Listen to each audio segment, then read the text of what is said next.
হ্যাঁ সৈকত, এদিকে আয়। আরে আসসালামু আলাইকুম ভাই, ভালো আছেন? ওয়ালাইকুম আসসালাম। আছি তো ভালোই। হ্যাঁ, তোর এই জোকারের মতো বেশ কি জন্য? জোকার আর আমি? হ্যাঁ তাই তো, এই লুঙ্গি আর পাঞ্জাবি পরে তোকে তো পুরো জোকারের মতো লাগছে। ভাইয়া, ও মনে হয় আমাদের বাড়ির ড্রাইভারের কাজ ছেড়ে দিয়ে স্যার কাছে যোগ দিয়েছে। ভাই আপনাদের কথা ভুল হচ্ছে, আমি কোনো সার্কাসের জোকার নই। আচ্ছা একটা কথা বলতো, তুই আমার বাসার চাকরিটা ছেড়ে দিলি, বড় অফিসার হবি তাই, আর শেষ পর্যন্ত তুই সার্কাসে যোগ দিলি।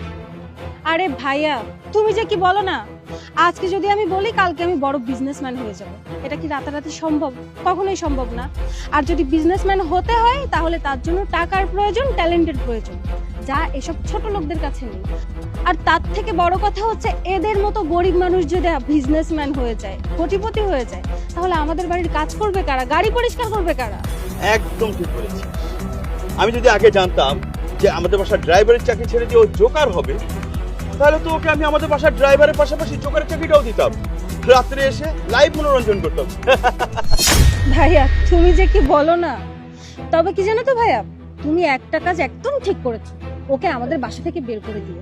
কারণ ওর মতো ছোট লোক খ্যাত, ও আমাদের বাসার কাজের লোকেরা যোগ্যতা রাখে না। হ্যাঁ আমি মানছি, আমি আপনাদের বাড়ির কাজ ছেড়ে দিয়েছিলাম।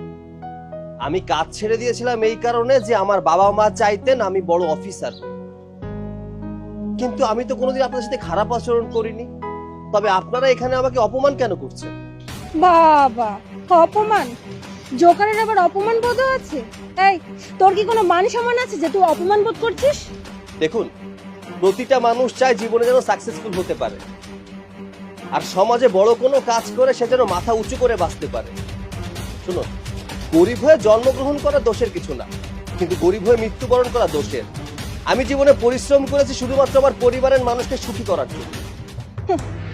ভাইয়া, ওই যে কথায় আছে না, খালি কলসি বাজে বেশি। ওর অবস্থা হয়েছে সেরকম।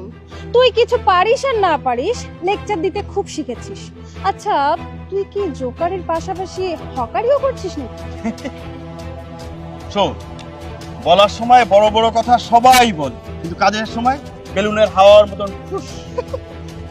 হাজার হাজার মানুষ স্বপ্ন দেখে, কিন্তু বাস্তবায়ন কয়জন করতে পারে? আচ্ছা আপনারা কি বলতে চাচ্ছেন বলুন তো? আপনারা বলতে চাচ্ছেন গরিব মানুষ যেন কখনো পরিশ্রম না করে, জীবনে যেন ভালো কিছু করার চেষ্টাও না করে, যেমন গরিব হয়ে জন্মেছিল ঠিক তেমনই গরিবই থাকে। শুনুন, আমি বর্তমানে কি কাজ করছি না করছি এটা বলতে চাচ্ছি না। তবে একটা কথা, আমি যদি আপনাদের বাড়ি থেকে সেদিন কাজ ছেড়ে না আসতাম